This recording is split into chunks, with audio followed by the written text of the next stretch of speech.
Welcome to Madame Raven's. This way to the library. She's been expecting you.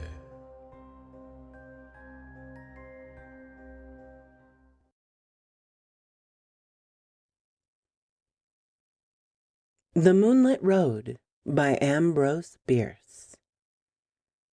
Number 1. Statement of Joel Hetman, Jr. I am the most unfortunate of men, rich, respected, fairly well educated, and of sound health, with many other advantages usually valued by those having them and coveted by those who have them not. I sometimes think that I should be less unhappy if they had been denied me, for then the contrast between my outer and inner life would not be continually demanding a painful attention. In the stress of privation and in the need of effort, I sometimes forget the somber secret, ever baffling the conjecture that it compels. I am the only child of Joel and Julia Hetman. The one was a well-to-do country gentleman, the other a beautiful and accomplished woman, to whom he was passionately attached, with what I now know to have been a jealous and exacting devotion. The family home was a few miles from Nashville, Tennessee, a large, irregularly built dwelling of no particular order of architecture, a little way off the road, in a park of trees and shrubbery. At the time of which I write, I was 19 years old, a student at Yale. One day I received a telegram from my father of such urgency that in compliance with its unexplained demand, I left at once for home. At the railway station in Nashville, a distant relative awaited me to apprise me of the reason for my recall. My mother had been barbarously murdered. Why and by whom, none could conjecture, but the circumstances were these. My father had gone to Nashville, intending to return the next afternoon. Something prevented his accomplishing the business in hand, so he returned on the same night, arriving just before dawn. In his testimony before the coroner, he explained that, having no latchkey and not caring to disturb the sleeping servants, he had, with no clear, defined intention, gone around to the rear of the house. As he turned an angle of the building, he heard a sound of a door gently closing, and saw in the darkness, indistinctly, the figure of a man, which instantly disappeared among the trees of the lawn. A hasty pursuit and brief search of the grounds, in the belief that the trespasser was one secretly visiting a servant, proving fruitless, he entered at the unlocked door and mounted the stairs to my mother's chamber. Its door was open, and stepping into the black darkness, he fell headlong over some heavy object on the floor. I spare myself the details. It was my poor mother, dead of strangulation by human hands. Nothing had been taken from the house. The servants had heard no sound, and excepting those terrible finger marks upon the dead woman's throat, dear God, that I might forget them, no trace of the assassin was ever found. I gave up my studies and remained with my father, who naturally was greatly changed. Always of a sedate, taciturn disposition, he now fell into so deep a dejection that nothing could hold his attention. A footfall, the sudden closing of a door, aroused in him a fitful interest. One might have called it an apprehension. At any small surprise of the sense he would start visibly and sometimes turn pale, then relapse into a melancholy apathy, deeper than before. I suppose he was what you would call a nervous wreck. As to me, I was younger than now. There is much in that. Youth is Gilead, in which is balm for every wound. Oh, that I might again dwell in that enchanted land. Unacquainted with grief, I knew not how to appraise my bereavement. I could not rightly estimate the strength of the stroke. One night, a few months after the dreadful event, my father and I walked home from the city. The full moon was about 3 hours above the eastern horizon. The entire countryside had the solemn stillness of a summer night. Our footfalls and the ceaseless song of the katydids were the only sounds aloft.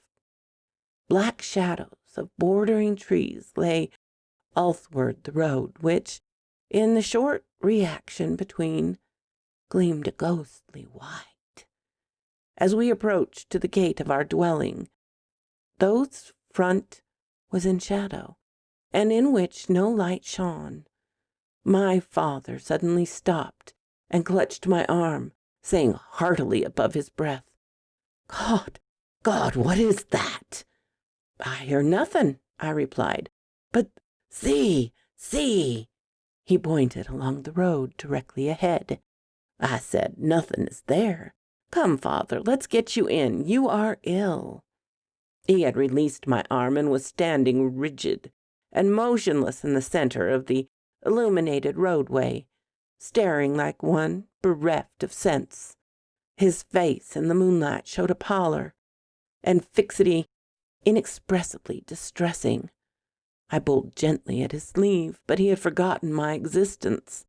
Presently he began to retire backwards, step by step, never for an instant removing his eyes from what he saw or thought he saw. I turned half round to follow, but stood irresolute. I do not recall any feelings of fear unless a sudden chill was in physical manifestation. It seemed as if an icy wind had touched my face and enfolded my body from head to foot. I could feel the stir of it in my hair. At that moment my attention was drawn to a light that suddenly streamed from an upper window of the house. One of the servants, awakened by what mysterious premonition of evil who can say, and in obedience to an impulse that she was never able to name, had lit a lamp. When I turned to look for my father, he was gone, and in all the years that have passed, of his fate has come across the borderland of conjecture, from the realm of the unknown. Number 2. Statement of Caspar Grattan. Today I am said to live. Tomorrow, here in this room, will lie a senseless shape of clay that all too long was I. If anyone lift the cloth from the face of that unpleasant thing, it will be in gratification of a mere morbid curiosity. Some doubtless will go further and inquire, who was he? In this writing I supply the only answer that I am able to make. Caspar Grattan. Surely that should be enough. The name has served my small need for more than 20 years of a life of unknown length. True, I gave it to myself, but lacking another, I had the right. In this world one must have a name. It prevents confusion, even when it does not establish identity. Some, though, are known by numbers, which also seem inadequate distinctions. One day, for illustration, I was passing along a street of a city far from here, where I met 2 men in uniform, one of whom, half pausing and looking curiously into my face, said to his companion, "That man looks like 767. Something in the number seemed familiar and horrible. Moved by an uncontrollable impulse, I sprang into the side street and ran until I fell exhausted in a country lane. I have never forgotten that number, and always it comes to memory attended by gibbering obscenity, peals of joyless laughter, the clang of iron doors. So I say a name, even if self-bestowed, is better than a number. In the register of the potter's field, I shall soon have both. What wealth! Of him who shall find this paper, I must beg a little consideration. It is not the history of my life. The knowledge to write that is denied me. This is only a record of broken and apparently unrelated memories, some of them as distinct and subsequent as brilliant beads upon a thread. Others remote and strange, have the character of crimson dreams with interspaces blank and black, witch fires glowing still and red in great desolation. Standing upon the shore of eternity, I turn for a last look landward over the course by which I came. There are 20 years of footprints fairly distinct, the impression of bleeding feet. They lead through poverty and pain, devious and unsure, as of one staggering beneath a burden. Remote, unfriended, melancholy, slow. Ah, the poet's prophecy of me. How admirable, how dreadfully admirable. Backward beyond the beginning of this Dolores, this epic of suffering with episodes of sin, I see nothing clearly. It comes out of a cloud. I know that it spans only 20 years, yet I am an old man. I do not remember one's birth. One has to be told. But with me it was different. Life came to me full-handed and dowered me with all my facilities and powers. Of a previous existence I know no more than others, for all have stammering imitations that may be memories and may be dreams. I know only that my first consciousness was of maturity in body and mind, a consciousness accepted without surprise or conjecture. I merely found myself walking in a forest, half-clad, footsore, unutterably weary and hungry. Seeing a farmhouse, I approached and asked for food, which was given to one who inquired my name. I did not know, yet knew that all had names. Greatly embarrassed, I retreated, and night coming on, lay down in the forest and slept. The next day I entered a large town, which I shall not name, nor shall I recount further incidents of the life that is now to end.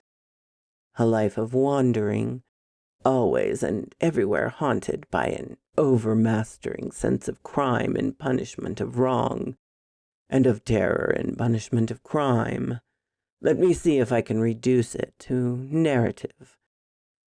I seem to have once lived in a great city, a prosperous planter, married to a woman whom I loved and distrusted.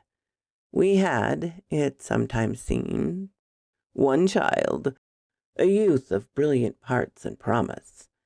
He is at all times a vague figure, never clearly drawn, frequently altogether out of the picture.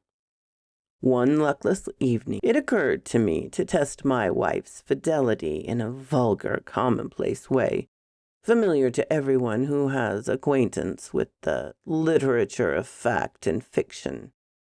I went to the city, telling my wife that I should be absent until the following afternoon. But I returned before daybreak and went to the rear of the house, proposing to enter a door with which I had secretly so tampered that it would seem to lock, yet not actually fasten. As I approached it, I heard it gently open and close. I saw a man steal away into the darkness. With murder in my heart, I sprang after him, but he had vanished without even the bad luck of identification.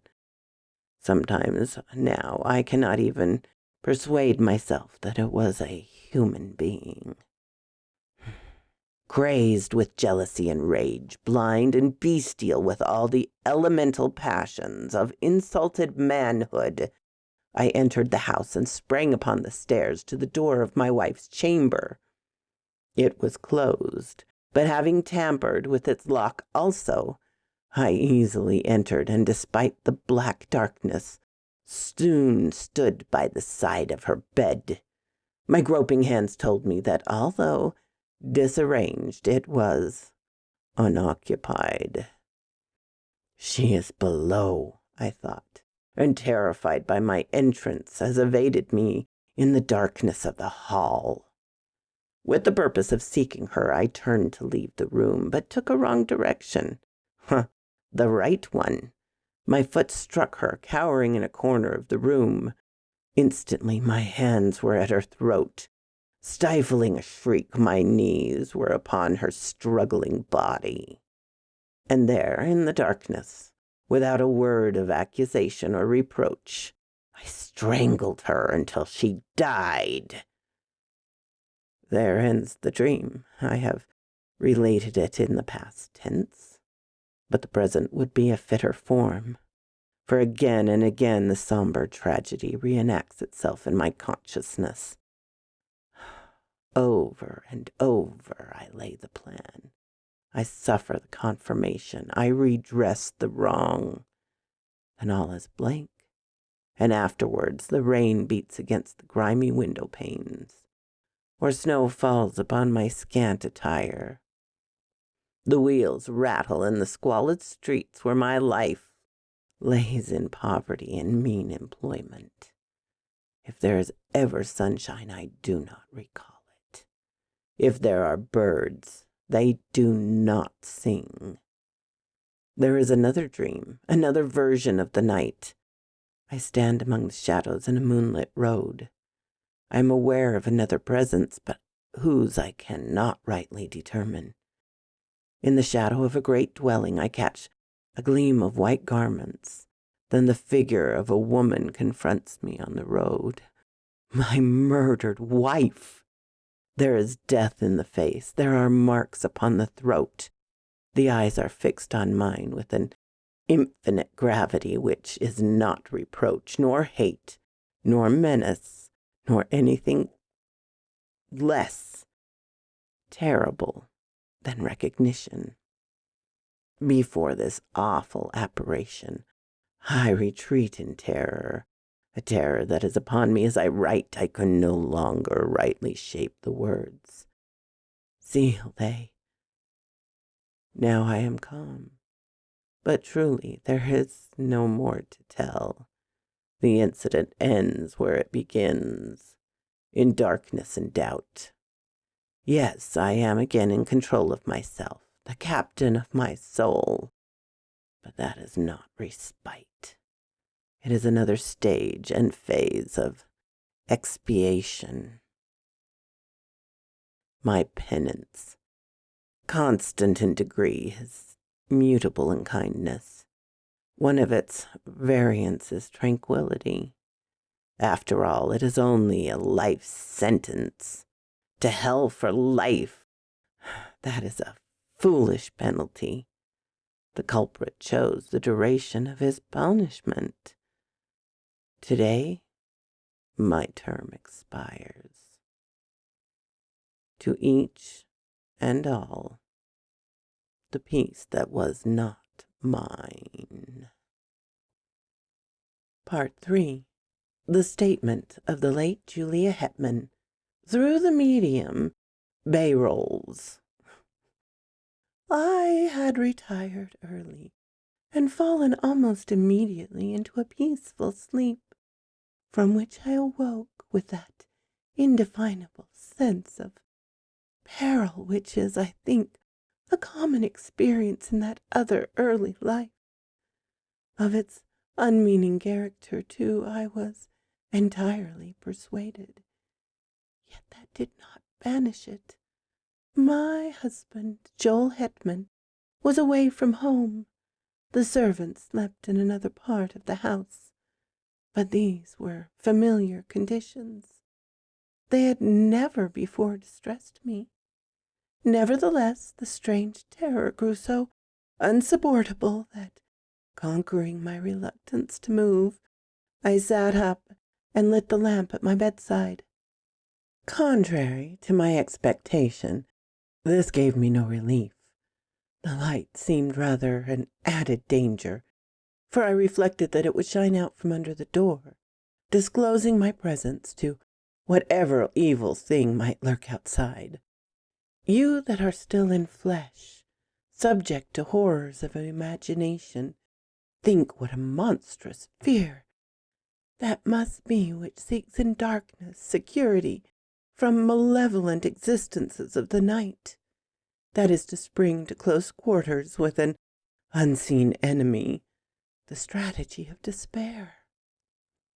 Extinguishing the lamp, I pulled the bedclothes about my head and lay trembling and silent, unable to shriek, forgetful to pray. In this pitiable state I must have lain for what you call hours. With us there are no hours. There is no time. At last it came, a soft, irregular sound of footfalls on the stairs.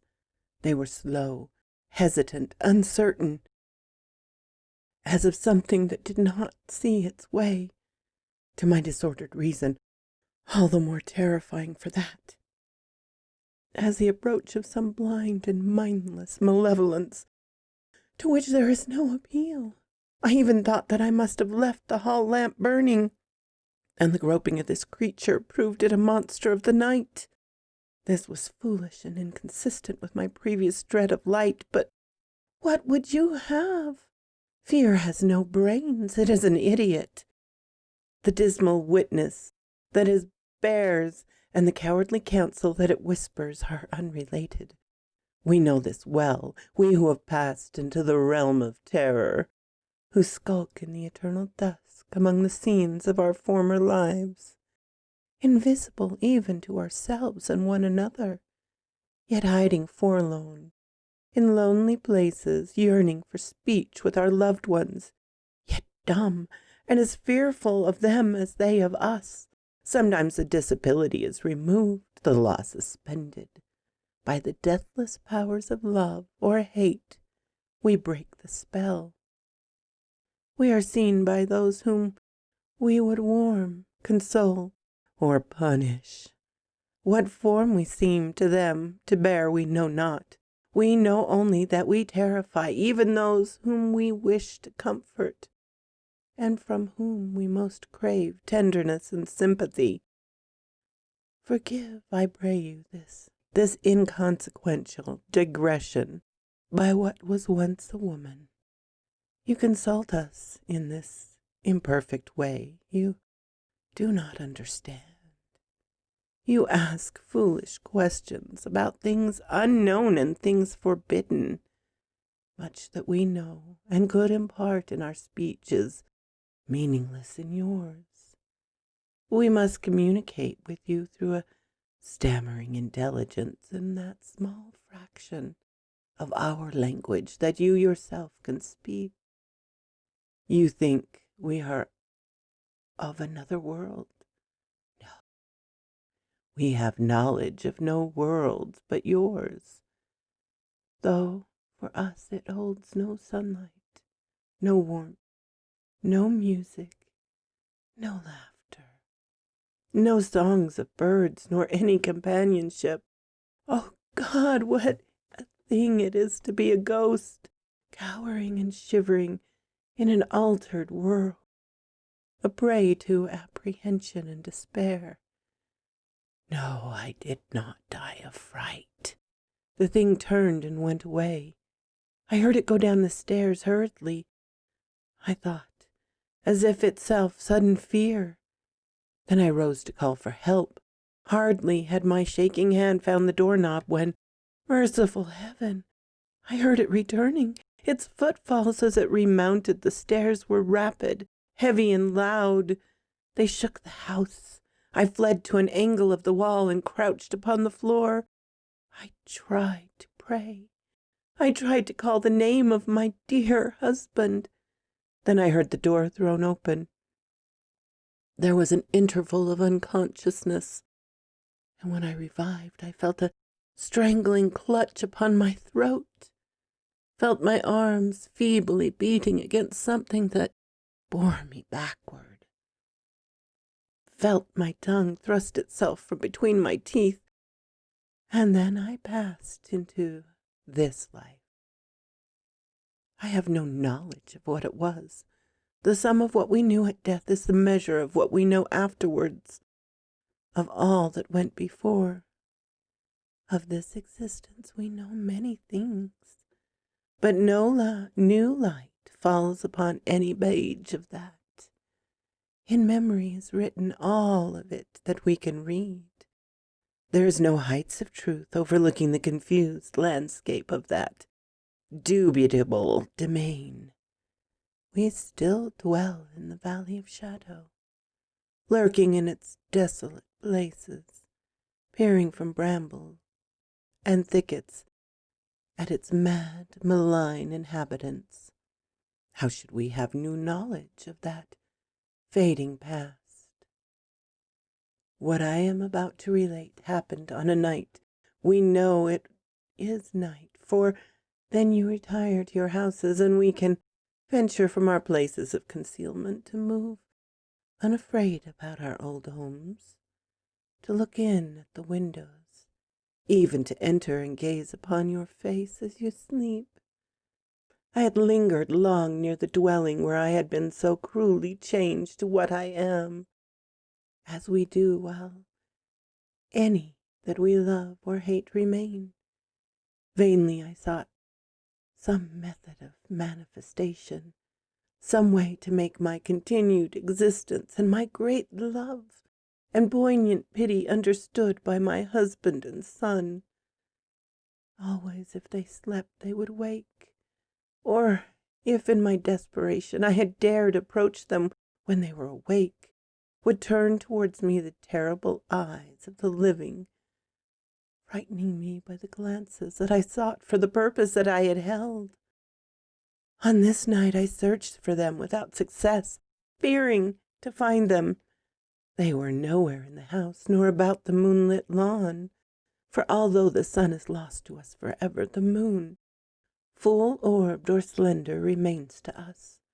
Sometimes it shines by night, sometimes by day, but always it rises and sets, as in that other life. I left the lawn and moved in the white light and silence along the road, aimless and sorrowing. Suddenly I heard the voices of my poor husband, in exclamation of astonishment, with that of my son, in reassurance and dissuasion, and there by the shadow of a group of trees they stood, so near, so near. Their faces were towards me, the eyes of the elder man fixed upon mine. He saw me. At last he saw me. In the consciousness of that, my terror fled as a cruel dream. The death spell was broken. Love had conquered law. Mad with exultation, I shouted. I must have shouted. He sees me. He sees. He will understand. Then, controlling myself, I moved forward, smiling and consciously beautiful, to offer myself to his arms, to comfort him with endearments, and with my son's hand in mine, to speak words that should restore the broken bonds between the living and the dead. Alas, alas, his face went white with fear. His eyes were those of a hunted animal. He backed away from me as I advanced, and at last turned and fled into the woods, whither it is not given to me to know. To my poor boy, left doubly desolate, I have never been able to impart my sense of my presence. Soon he, too, must pass to this life, invisible, and be lost to me forever. So quoth this raven. Thank you so kindly for stopping by my chateau, my darlings. It does mean so much to me. Please, if you have not subscribed, as many of you have not, please do so. Give me a like so I know what you would like to hear, and comment. I always love to read your comments. And special thanks to my Patreon and membership supporters. Ciao, darlings.